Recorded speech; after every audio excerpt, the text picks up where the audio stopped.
Just across the water from here, there is a genocide going on. A mass starvation committed by Israel's murder machine. Keep your eyes on Gaza! On September 9th, 2025, Gaza's health ministry reported that 6 more Palestinians have died from Israeli-induced starvation in just the past 24 hours. This raises the death toll from hunger to 399 people, including 140 children.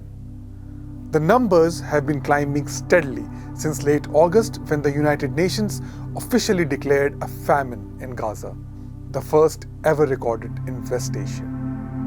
The UN stressed this was a preventable crisis, the direct result of food being blocked from reaching the territory due to what it called systematic obstruction by Israel. Since March, Israel's full blockade has plunged Gaza's 2.4 million residents into a catastrophe. Famine, disease, and the collapse of essential services.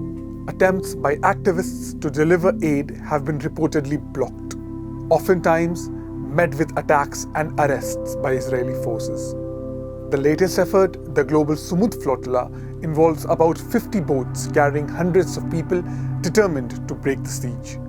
But on Tuesday morning, organizers reported that the main vessel caught fire after a drone strike off the Tunisian coast. In a statement, the flotilla organizers said that all crew members are safe.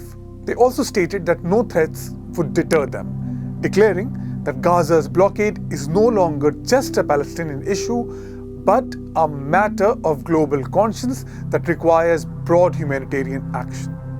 Meanwhile, an investigation by Forensic Architecture, shared by Al Jazeera, suggests Israel is deliberately using starvation as a weapon of war, forcing Gaza into famine. On the ground, Israel continues to escalate its bombardment. The UN Agency for Palestinian Refugees, UNRWA, reports that dozens of families have been displaced after Israeli attacks destroyed multiple high-rise buildings in Gaza City.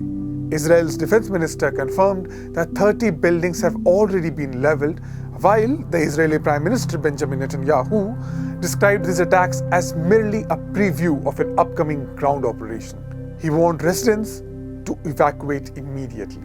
UNRWA issued an urgent appeal, saying, with humanitarian access severely restricted, the suffering of already displaced persons is only deepening. We need a ceasefire now. Since October 2023, Israeli attacks have killed over 64,000 Palestinians. The true toll is likely far higher, with thousands still trapped beneath the rubble.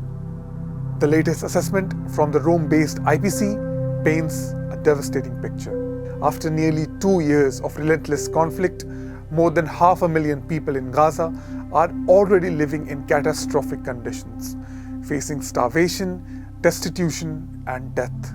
That number is projected to rise to 641,000 people, nearly a third of the population, by the end of September. According to the IPC, Gaza's food system has collapsed. In November, the International Criminal Court issued arrest warrants for Prime Minister Netanyahu and former Defense Minister Yoav Gallant for war crimes and crimes against humanity. Israel also faces a genocide case at the International Court of Justice. This famine is not the result of nature, but of war, driven by Israeli actions and enabled by the complicity of its allies. The UN calls it preventable, aid groups call it man-made. The question now is, will the world act or stand by as Gaza's people and history are wiped away?